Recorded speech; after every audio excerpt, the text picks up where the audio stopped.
What's up, everyone? Welcome back to another Card Advantage video. My name is Sean, and I am here with Jacob, who top 8 the Calling Baltimore on our New Horizon Sandscour Greatbow list. We spent a lot of time building this list together, and we're very excited with the result, and we're very excited to be sharing it with you guys. Before we do, I want to give a few shout outs to the people who helped us along the way. Pierre and Chad, who are on the team, were directly contributing to this list and played a huge part in how it turned out. To the entire Card Advantage team for playtesting with us and not giving us too much grief about testing something completely out of left field. I think a lot of people who are testing Sandscour probably heard things or just got a lot of discouragement from the community, and I know that can happen with rogue lists. So thank you to the team for still standing by us while we tried something crazy. And to Game On, who you should see right below me, they sponsored our jerseys for the event. A wonderful team over there at Game On. And also to Righteous Gaming, who is run by Tyler Broughton on our very own Card Advantage team. And he sponsored our playmatch. So shout out to them for supporting us. And I think we're going to start this video with Jacob's tournament report, and then we're going to go through the list together and talk about things like matchups and other considerations for the list. So, Jacob, how'd it go, man? Congratulations. Yeah, so before I hop in, remember you can also check the chapters below if you want to hop around to the different issues in our or the different topics of our deck list. But yeah, so I'll go ahead and talk about the tournament. Day one, I started undefeated. I ended day one undefeated. And then day two was a little bit rough. I started off losing 2 games of the 5, and to make top 8 at this 900 person event, you could only drop 2 games. So I was basically had to win out my last 3. I'm not complaining because starting out undefeated and then only having to win 3 instead of starting out X2 and then having to win the rest is a little bit easier. But it was definitely a little stressful on the last 3 games of the day. But overall, it was a great tournament. All my opponents were great. I didn't have any weird, like, Sharky moments. I didn't have any bad miscommunications. The worst thing that happened to me was that with all the deck movements, at one point, I just bumped 2 cards off the table and off the top of my deck. So I like shot my eyes up, called the judge. I was like, hey, I didn't see my cards. Can you please come figure out what we're supposed to do about this? So they came over. Basically, what happens when that happens is the 2 cards get shown to the opponent, or they get shown to both of us, and then they just choose which one goes on the top and bottom. And luckily, there was no IP associated with that. But other than that, it was a smooth tournament for me. A little bit about the matchups. I was 2 wins and 1 loss into Lexi. All 3 of my Oldhim games I won, and then my other loss was versus a Rhinar. And I think I had 2 or 3 wins versus Azalea. I had 1 game versus an Uzuri that I won, and then 2 games versus Dromai that I won. 1 was a redline Dromai, and then 1 was a dragon Dromai with a couple attacks mixed in. So a pretty good spread of the meta that you would expect. The real rogue list I went against was Rhinar, which I did end up losing to. But other than that, it was pretty much the type of tournament meta that we expected. I did have 1 game versus Fai, actually. So we didn't expect Fai, and we kind of ignored Fai in our testing on the basis of we thought it was going to be an easy matchup. And I did end up winning it. But I got lucky because if there was something weird about that matchup that we didn't expect, I would have been in a little bit of a trouble because we really didn't think that many Fais were going to show up. And that Fai was actually at the top tables towards the end of day 1. So yeah, shout out to them for making it that far as well. Did you mention that you beat 3 Oldhims on this list? You were undefeated against Oldhim in the tournament on this list. You guys are going to be excited to see our section on how we figured out the Oldhim. That was definitely a big point of contention for me personally. We'll go way into it, but the fact that I was able to beat all 3 of my Oldhim opponents was really great and exciting for me. That's probably my favorite accomplishment of the tournament, to be honest, because I didn't expect that during the entire building of the list. I thought we were going to be having to dodge Oldhim. But yeah, we'll definitely talk more about that later on in the video. But other than that, my final game was in the quarterfinals versus Bunn on Viserai. He was a great opponent. It was his first time making top 8 of the Calling as well. We had good conversation. I really felt comfortable playing him, and I would love to play him any other time in a tournament. That game went really well. for him, he had great turns. I had a couple turns where I stumbled, and my nerves of having the first time making the calling top 8 caused me to just completely forget my ponder token on Codex of Frailty. And I talked to Zach about it after the fact, and he's like, "Yeah, I would have just let you have it back." So I totally believe him. That's very gracious of him. But I felt like it was unfair for me, because a big part of winning these tournaments is just having the mental fortitude to get through that many games in a row. And so I felt like it wouldn't be fair for me to ask for that back. So that caused a little bit of a misstep in the game. I lost some card advantage, quote unquote, not having a ponder token after the Codex of Frailty, and a little bit snowballed from there. But the game ended with him on 17 life, so it was a little bit of a destruction towards the end of the game. But it was still a great game. I still enjoyed it, and I was still very grateful to make it that far in the tournament. But that pretty much wraps it up for the overview of the tournament for me. All right, so before we get into the actual deck list, I want to talk a little bit about what the deck actually wants to do. The first thing you're going to notice when we present the list is that our headpiece is exclusively New Horizon, and the reason for that is twofold. One is for the more control-based matchups, we can set up 6-card hands and still potentially draw a card off of the top with Sandscour Greatbow, or even with cards like Codex of Frailty to even plus up to like a 7-card hand. It's really kind of nuts. Furthermore, we can benefit off of on hits like Premeditate and Heatseeker to set up 6-card hands on what was once a 3-card hand and still present 8 damage.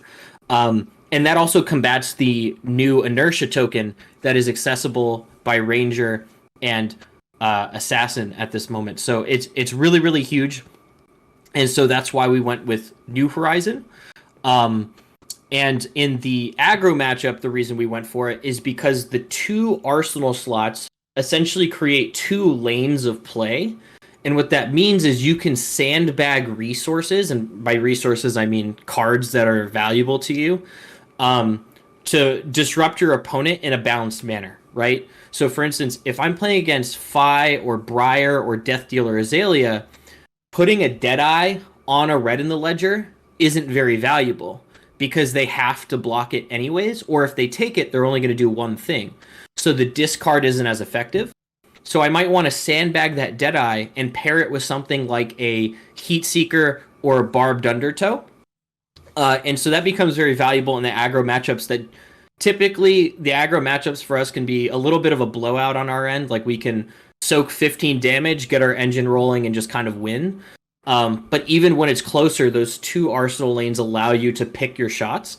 And that's actually the third main point of the list, is a lot of what's in the list is dedicated towards choosing what arrow we want to shoot at any given point in the game. So the list has 3 Knock the Death Whistles, 3 Memorial Grounds, 3 Codex of Frailties, Eye of Ophidia, and 6 Spire Snipings.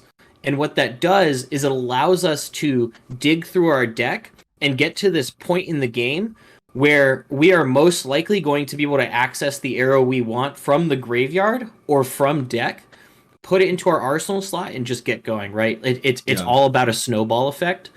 And New Horizon pairs well with that as well. Because if we can pick one piece of a combo, like a Release the Tension Murkmire against Oldhim, we can sandbag the Release the Tension and just kind of like play the game with 5-card hands until we get Murkmire. And against aggro, we can say, that red in the ledger versus Deadeye scenario that I outlined. Yeah, New Horizon was definitely a pivotal piece of equipment for this deck ethos. Sean and I kind of both started developing Sandscour around the same time, and I was a big fan of Crosswrap. I felt like the extra opt helped us get constant card advantage off of the Greatbow. But it just turns out that you don't need that when your card advantage is actually coming from giving your opponent card disadvantage off of the control effects. So New Horizon really lets you be more consistent on disrupting your opponent the right way for each given turn. And the extra arsenal slot is just insane. Like the amount of times you can blind Azalea in this deck and not even care about what you hit is super beneficial. So with the equipment being said, we're going to go ahead and just jump into the deck list itself. So we can see at the top here is our equipment. Tunic is always our chest piece. Tunic Time, when you have those 3 counters, is just insane in this deck list. Trademark term. Trademark Tunic Time. And Yeah. so if you can like Memorial Ground an arrow or knock an arrow or even Codex of Frailty, you just get an insane amount of value out of your Tunic counter if you don't have to pitch a card on your turn. But on the turns where we don't have Tunic Time, we have enough blues and yellows in our deck to always be pitching a blue or yellow. We really don't want to be pitching reds in this deck. So we definitely have our resource curve built to accommodate that. Our arm piece mainly is Hornet Sting, and our leg piece is Perch Grapplers. These come together to be 3 total block on our equipment. This deck very much needs to be able to block at a pivotal point in the game, because you take a little bit of time to get up and running. You're not going to have your arrows in the graveyard to search off of Frailty and Memorial Ground for a little bit. You have to either find a knock or find an arrow first to start getting your engine rolling. So you're going to end up soaking damage. And as soon as you have like a Memorial Ground or a Frailty or a knock in hand, you can use that equipment to block whatever your opponents, like if they CNC you, you can give a 3-block arrow and then 2 pieces of equipment and then just start rolling them from there. Like you just have back-to-back disruption for the rest of the game. Like you Memorial Ground a dominated red in the ledger and then save a Deadeye and Arsenal for next turn, and you just guarantee 2 back-to-back disruptions, and you have 2 more turns to find other things to sandbag to do after that. So Sean already talked about New Horizon. It just opens up so many possibilities. I blind Azalea into Eye of Ophidia twice during the tournament, and it did not affect my turn whatsoever both times, and I won both games. And I want to highlight that actually, because one of the important things about Azalea is Dominate literally says pay 1 card. It says put card you want to dominate on top of the deck, and then also pay the card that's an Arsenal. Yeah.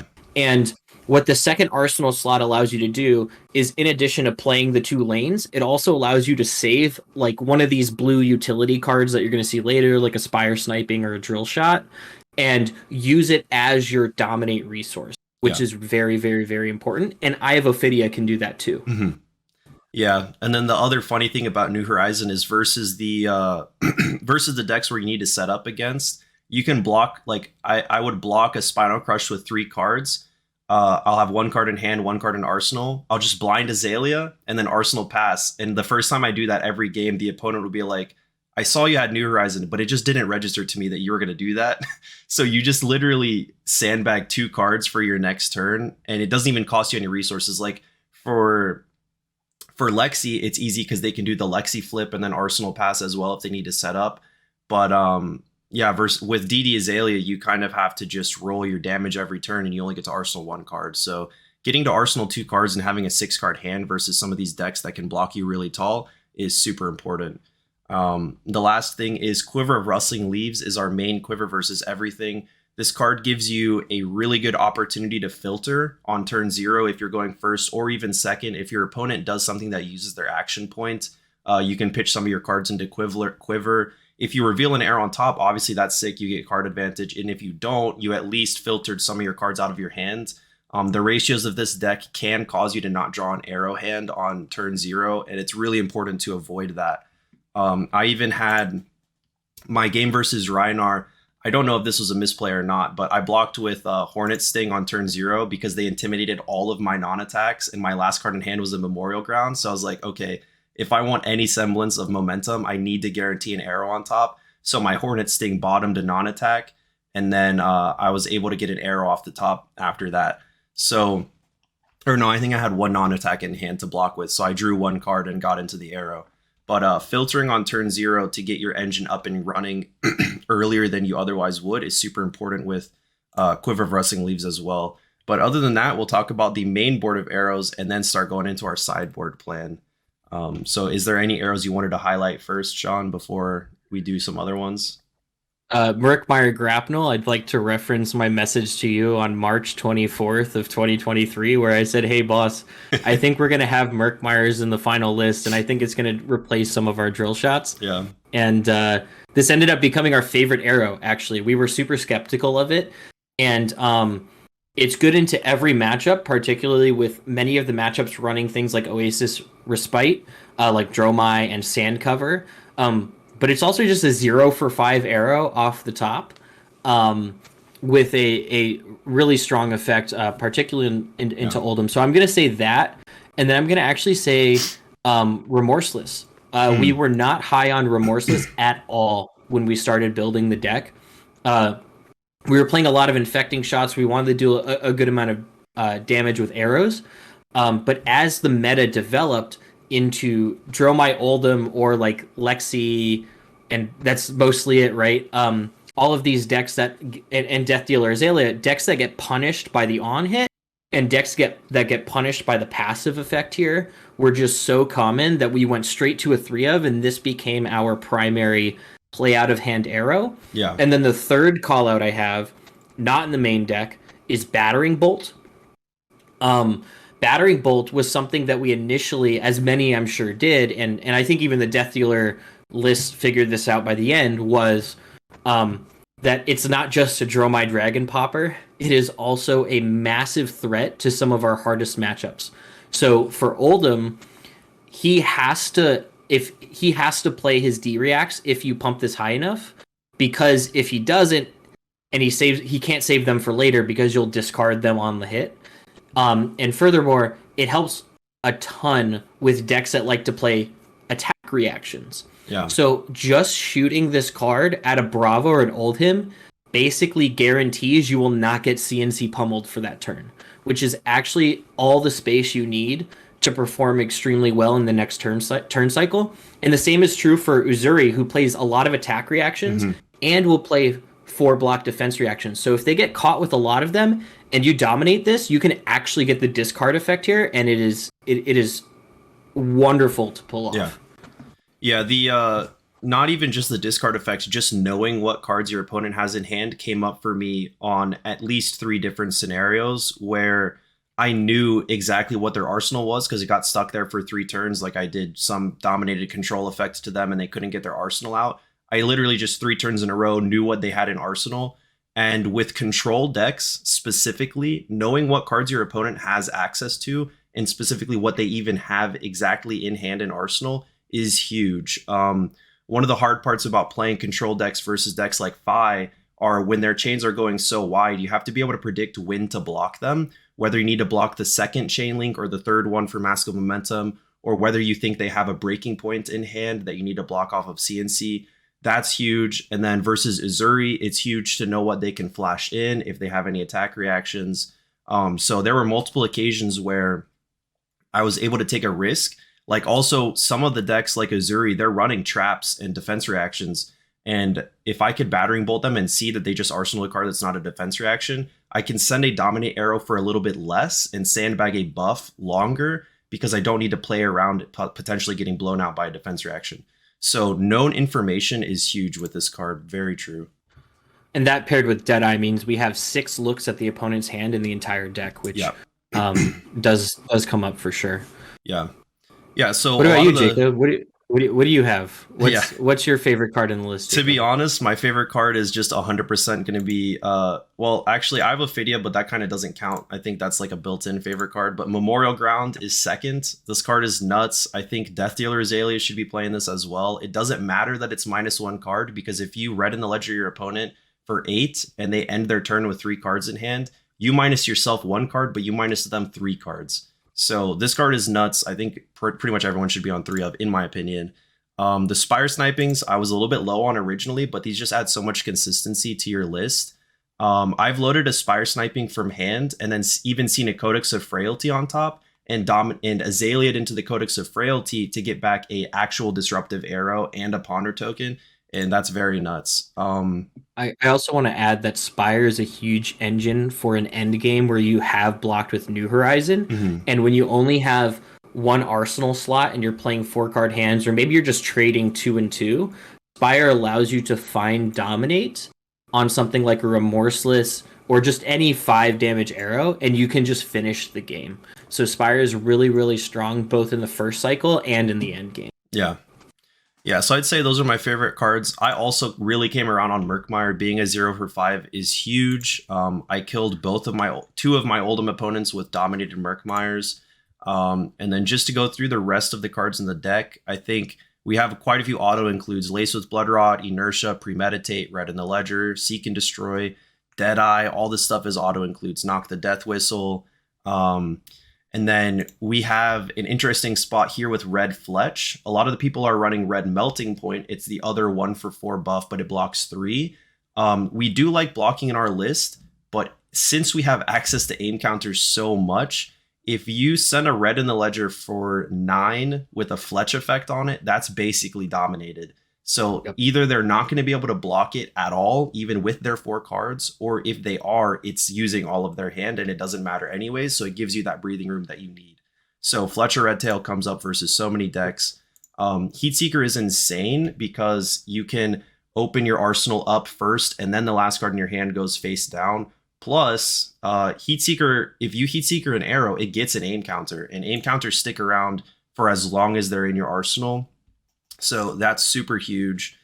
Let's see anything else that's interesting. Oh, we're only on 1 blue and 1 red drill shot. Basically, I think every other Ranger deck is on 3 reds. I don't think they're on many blues. But we felt like for us, the decks like the aggro decks really aren't on that much equipment these days. Like they're on bullseye bracers and stuff like that. So we didn't really care too much about the -1 counters, but we do care about it versus Oldhim, Bravo, Dorinthia, things like that. So we have the 1 in so that if we ever have a turn where we have like 4 buffs and we're guaranteed to hit, this is actually our search target. Putting the counter on Rampart is a big point of being able to win the Oldhim matchup. So we have the 1 drill shot. If it's in our deck, we search it off Knock. If it's in our graveyard, we can search it off Memorial Ground. So that's pretty huge.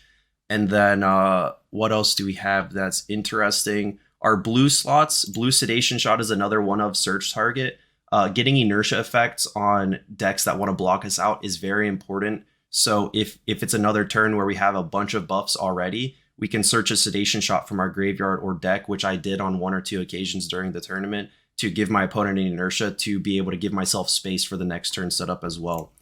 3 blue Infecting is just because it's one of the bigger damage output blues we have in the deck, but it's kind of a flex spot that we could talk about later. And then 2 blue Bolt and Shot is kind of a last-ditch effort to help with the Dromai matchup.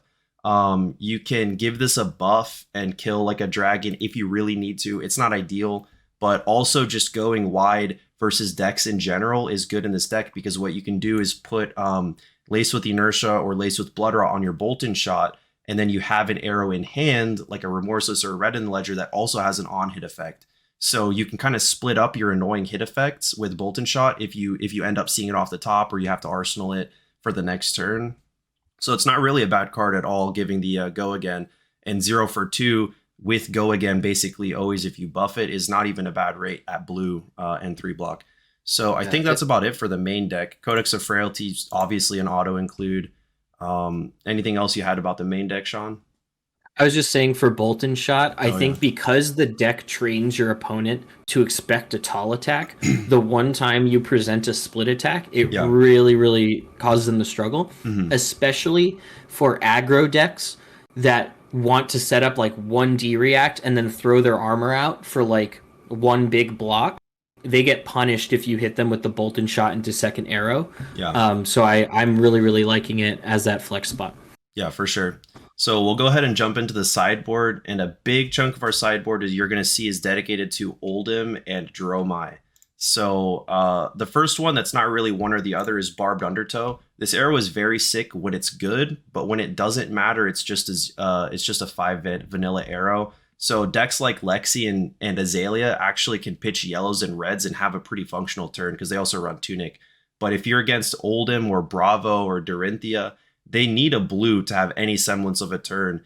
And I've hit Bravos and Oldhims with Barbed Undertows, and they have to pass with 3 blues. This is basically the equivalent of Red in the Ledger versus Guardians.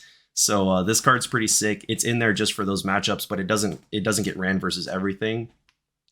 Battering Bolt is a 6 power for Dorinthia, and like we said earlier, there's quite a few other use cases for this. Immobilizing Shot is a big reason to just run Sandscour in the first place. This is just a 4th and a 5th red in the ledger versus decks like Azalea, Fai, things like that. It's a little bit worse versus Dash because they can just pistol you 4 times and be pretty happy with their turn. But there's quite a few heroes where Immobilizing Shot is basically as good as a red in the ledger. So this helps your consistent disruption versus them. Yeah, exactly. And sometimes a mobilizing shot is that get out of jail free card when you only have three cards in hand, maybe one of them is your search, and you need to be able to present some kind of, you need to give your opponent a ceiling for their turn, Yeah. and this provides a ceiling for their turn at a cost of 0, Yeah. which is extremely valuable. And then it's also a great pivot card. So in decks like Dash, that may be playing slower or faster, um, depending on what their build is, you can either use this as a block card or you can identify and pivot in the middle of the matchup versus in the sideboard phase. Yeah. Yeah, so other than that, our second Murkmire is a sideboard card. I think we figured out that we want at least one versus every deck, because having a 0 for 5 searchable to dominate, if your opponent is out of armor and they have no arsenal and they're on 2 life and you had to block with all but 1 or 2 cards, a 0 for 5 dominate could just steal the game from there. Whereas a 0 for 4, maybe it wasn't enough. So we have a second Murkmire in the sideboard specifically for matchups like Dromai and Oldhim, where they're running prevention effects, and this really just messes up their hand.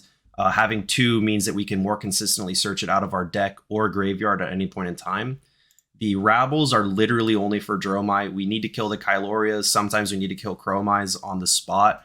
And the nice thing about New Horizon is we can just sit a Rabble face up in our arsenal and play a game of chicken. Like, as you can say, as soon as you're going to play the Kyloria, I'm killing it. So you can make the decision on whether it's going to get killed or not. It's almost always right for them to play the Kyloria because they can save life by me setting Rabble at it instead of face. But New Horizon letting you flexibly save this for when it really is necessary is super strong. The next one is Release the Tension. This is actually mainboarded a lot of the time. This Release the Tension and Yellow Read the Glide Path are 2 slots where you kind of choose one or the other to add to your deck based on the matchup.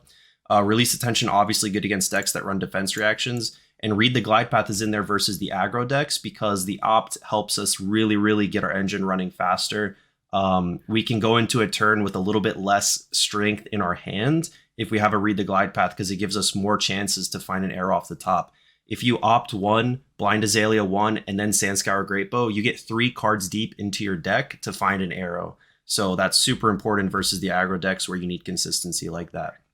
And it's yellow for consistency's sake as well, because in the aggro matchup, if you have a turn where you need to pitch reds to be able to play a turn, especially if you have to block with 2 cards, you might be taking a turn off when it could cost you the game. So we went to yellow and we found that the deck was much more consistent, and we weren't really missing the 1 damage as much. Yeah, I did misspeak a little bit earlier. Also, the decks that run defense reactions against us, we kind of go over 60 versus a lot of them. So like versus Oldhim, we end up running the yellow reads and the red releases. So the yellow, like Sean said, is helping us with our resource curve there. Next up is Remembrance. This is just for Oldhim.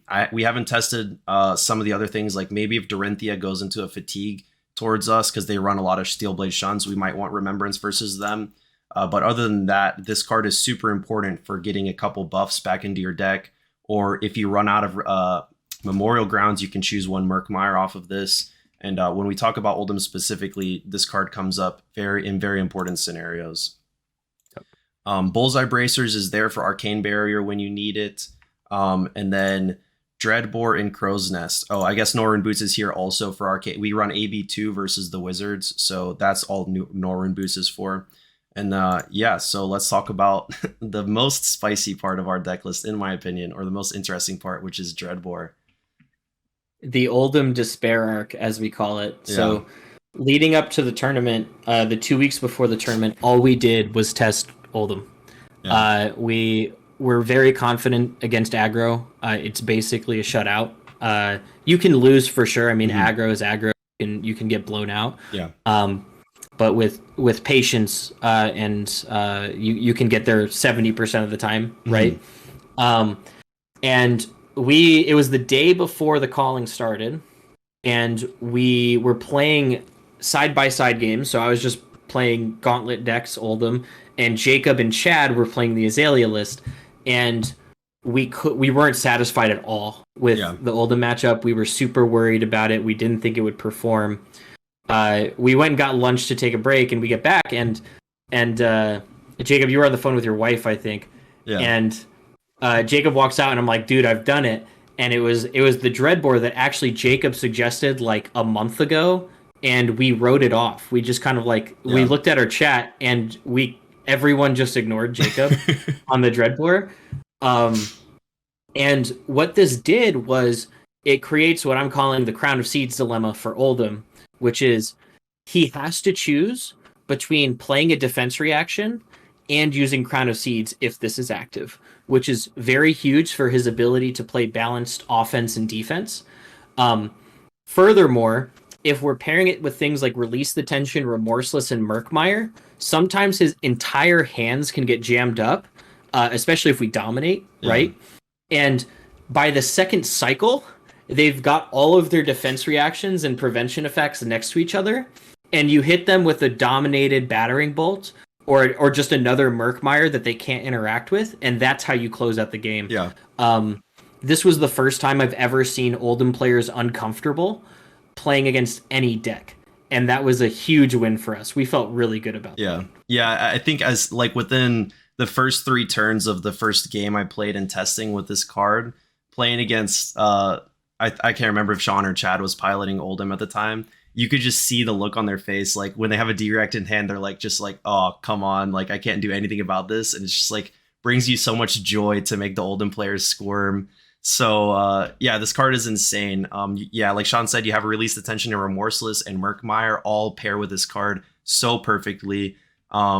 Before we figured out Dreadboard, we were on things like Increase the Tension, we were on Burdens of the Past, we tried Blue Memorial Ground to get back Murkmires. I tried 2 Remembrances instead of 1, and literally none of it got us there. The Death Dealer Azalea can kind of get there versus Oldhim by going wide. They set up big Rain Razors, Endless Arrow, Bolt and Shot turns, but we don't have that type of deck going on for us.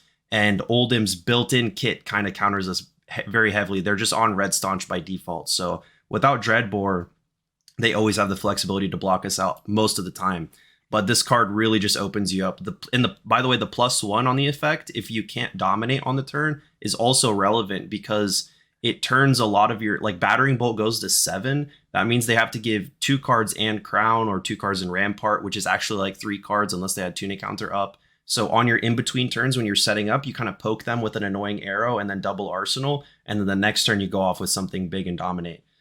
So yeah, since we're running Dreadboard, we do have to get Crow's Nest in the sideboard. But the nice thing about this is since our resource curve is higher than a normal Death Dealer deck, we have more blues and yellows, I think, last time I checked, than the Death Dealer decks do. We can generally afford to pay for the encounter off the top if we want to give it to a Barbed Undertow or do it on a Fletch effect or Deadeye or something like that. And so I wanted to bring up kind of just quickly the ethos of the Oldhim matchup. 2 of my Oldhim matchups I won because I drill shotted early in the game. I hit their Rampart, and then the end game is that I set up an 11 damage Dominate Murkmire with Release the Tension on it. That says no DRX from hand, no DRX from Arsenal, and no prevention effects at all. And 2 of my Oldhim games were won with that. So that's basically a huge buff to the matchup. They have to play really weirdly around the no dereact and no prevention effect clauses. And yeah, it really just gets you there. And the Remembrance is just another way to get cards back. My final Oldhim game, I had like 8 cards left in the deck, and I shuffled in 2 Release the Tensions and a Murkmire. And I was able to close it out with, just like I said, big Murkmire, Release the Tension, no DRX, no prevention effects, and they just didn't have enough life buffer to live after that. So we're really proud of figuring this out about the Oldhim matchup. All the team had pretty good games versus Oldhim throughout the weekend, but definitely don't look down on this card. It's insane how much Dreadboard does for that matchup. Yeah, I think that is gonna almost close us out for the deck tech. I want to mention a few cards that we considered and dropped. Yeah. I want to congratulate Jacob again on his top 8. And you guys can expect more videos from us in the future on this deck. So we're going to have some coming this week. Kind of getting into the play lines are very tough. We think it's going to be very helpful for people to kind of see things worked out versus just a high level discussion. Yeah. And so the things we cut were Codex of Inertia. Dreadboard kind of solved that problem. Inertia was this, okay, I'm going to take Oldhim's tempo away by clearing his Crown of Seeds card, basically. We cut Codex with Blood Rod as well because we really just like plussing a card versus what our opponent could do. And we also cut red infecting a shot because we wanted to prioritize disruption over damage. Yeah. That was our game plan, was disrupt, put them in a position where they can't block damage, or we just get to another dominated arrow and limit the opponent's ability to interact with us. And yeah, that's going to be it for this deck tech. Jacob, anything to say before we close out? Yeah, I mean, thanks to everyone that came up to me throughout the weekend. I hope no one felt kind of pushed off. I was on monk mode all weekend. I really like to listen to music in between my games and stay focused. So if I didn't talk to you too much, my apologies after the fact. But during the tournament, I got to stay in the zone, got to forget about the misplays, forget about the bad beats, and just keep moving forward. So it was a really great weekend for me. I did appreciate anyone that came up and said hi to me and talked to me about your games and my games and stuff like that. Yeah, other than that, best of luck if you try to run this matchup, definitely, or run this deck. Definitely give it some time. Like I said, like Sean said, we're gonna have a video coming out showing some more gameplay and stuff like that. But give the deck some time. Really look at what you have on your turns, what options you have open, and then also dodge Dromai. We cannot figure out how to beat the full defense 12 defensive cards plus sigil all dragons Dromai deck. If you figure it out, let us know. I would very much appreciate that. I beat 2 Dromais, but like I said, one was redline and one was on some more attacks than they were on dragons. But yeah, I'm just gonna be straightforward with you guys. We have not figured out how to beat the dragon defense Dromai deck, and luckily I dodged that full deck, staying in the XO bracket on the first day of the tournament. But yeah, thanks for tuning in and listening to the deck. I hope you guys have a lot of fun with it. We're super proud of it. Shout out to Sean for convincing me to run New Horizon over Crosswrap. And then shout out to Dreadboard, because if we didn't figure that out, I was going to be on Bravo for the weekend. So yeah, like and subscribe if you appreciate the video. Stay tuned for our follow-up, and have fun with the deck, and we'll see you next time. Peace. Peace.